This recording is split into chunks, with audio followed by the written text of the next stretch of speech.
we're looking for signs in certain places, and then a performance like Mitchell Tinsley sneaks up on you, 73 and 2 tugs. John Breach, your main takeaway from this one is what? Well, I think if you're the Bengals, you are happy about Mitchell Tinsley.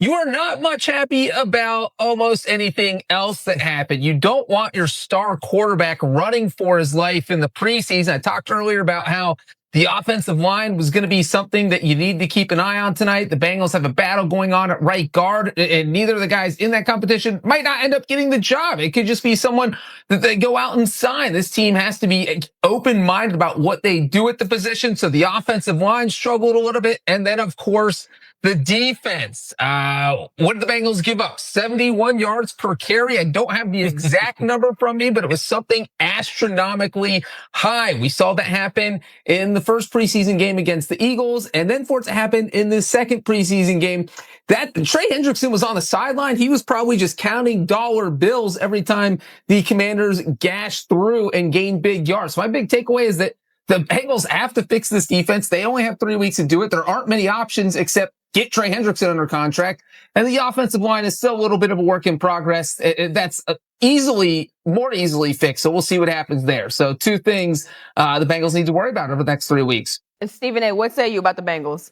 Well, the first thing I was thinking about, I was going to ask Dan to go get drug tested when he mentioned that they'd win the Super Bowl. Their defense was ranked 25th in scoring defense and total defense last year and 30th in red zone defense with him on the damn field. Not only that, they didn't do much to revamp their defense this year. Now they've got an injury at the safety spot, which also contributes to impeding whatever quality of defense that they may have. But that doesn't negate the fact that Trey Hendrickson is deserving of everything that he's asking for. Right now, his salary for the upcoming season at $16 million is ranked like 22nd in the league amongst edge rushers. That is unacceptable. His market value right now is at about $37 million. They're offering him $30 million. He probably was talking about Jamar Chase and T. Higgins and getting both, because I only thought they were going to be able to keep one of them. They kept both of them. And so we understand how much cachet Joe Burrow has. We know that he is deserving of that cachet. But if you're the Cincinnati Bengals, you're probably saying, okay, we get you on the offensive side of the ball. You don't have anything to do with the defensive side of the ball. Joe Burrow in retort is saying, well, we lost 4 games last year where we scored 33 or more. Clearly, we need a defense. I can only do but so much. They've taken care of 2 of his prime pieces. Now he's saying they need to take care of this one. Yeah. How about them boys tonight? Boy, y'all defense steals some trash. Wait a minute now. Let's not do that. Let's not do that. Now we look very bad on the first 2 drives that the Commanders had the ball. They took their starters out. But we look better. We look better from that point on. Let's be optimistic. Let's be optimistic about the situation. Ocho, did you see how they ran down the field on y'all? Yeah. Yeah. I can tell you who blew the assignment. 30 rush attempts, Ocho, for 185 yards and 2 touchdowns. You look at it, the 2 top guys, 17 rushes between the 2 of them for 108 yards. And y'all got, look, Lovu, everybody in the stadium, everybody at home knew the Bengals were not going to snap that ball at the 38-yard line on 4th and 3 except you. Yeah. And you jumped off sides. Everybody. Nobody. When they start doing all that motion, when they bring the guy outside, they bring him to the backfield, then they sprint him out there. They're not running no play, bro. They're trying to get you to jump off sides, and you did it.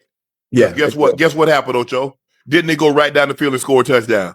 Yes, we did. I want to talk about how good our offense looked, except that second series. That second series with Joe Burrow and the number 2s. Yeah. I don't know why he did that. Joe know better. He pulled back all the running and scrambling. Throw that thing away, Joe, because you don't want to take any unnecessary hits. Unnecessary punishment, yeah. Outside. And then he got bailed out again because O'Brien got beat, and Wise just happened to horse call him. Mm-hmm. They're gonna have to do a better job of protecting Joe. But Ocho, your offense has to look good because that's where all your money is. So wherever your money is, that's the side of the football you're really gonna have to win on. Ladies and gentlemen, buckle up for a clash that had NFL fans on the edge of their seats. On the 18th of August, 2025, at Northwest Stadium, 2 LSU Heisman Trophy Titans Joe Burrow and Jaden Daniels squared off in a preseason showdown that screamed drama, intensity, and raw football chaos. The Cincinnati Bengals, led by Burrow's surgical precision, took down the Washington Commanders 31-17, a game that exposed strengths, weaknesses, and a whole lot of controversy. But was this a sign of Cincinnati's redemption or a glaring warning of storms ahead? Let's dive into the fire. But while the scoreboard tells one story, the real drama lies in Burrow's leadership and the Bengals' shaky foundation. Let's break down how Cincinnati's offense lit up the field and why it might not be enough. Joe Burrow, the 2020 Heisman King, is a man on a mission, directing 2 touchdown drives in just 3 possessions.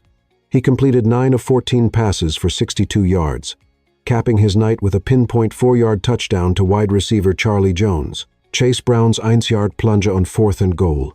That was Burrow's orchestration, a 58-yard drive that screamed, "We're here to dominate." Over 2 preseason games, Cincinnati's offense, with Burrow at the helm, scored touchdowns on 4 of 5 possessions, an efficiency rate of 80%. That's not just good, that's elite. Burrow himself told ESPN's Laura Rutledge, "Those are incredibly valuable reps. We've worked out the kinks now, not in the regular season.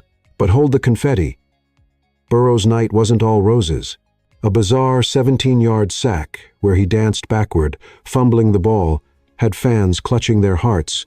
And that offensive line, it's a house of cards. 2 sacks, a holding call, and a right guard battle that's still unresolved. Neither contender might even win the job. As John Breach pointed out, the Bengals' O-line is a work in progress. And with a pass protection rate allowing pressure on 35% of dropbacks last season, Burrow's running for his life. Is this offense a Super Bowl juggernaut or a ticking time bomb? Burrow's carrying the Bengals' hopes, but the defense, oh, it's a whole different nightmare. Let's turn to the other side of the ball, where Cincinnati's vulnerabilities were exposed in brutal fashion. If the Bengals' offense is a Ferrari, their defense is a flat tire. The Commanders' running game carved them up like a Thanksgiving turkey, racking up 185 yards on 30 attempts. That's a jaw-dropping 17 yards per carry.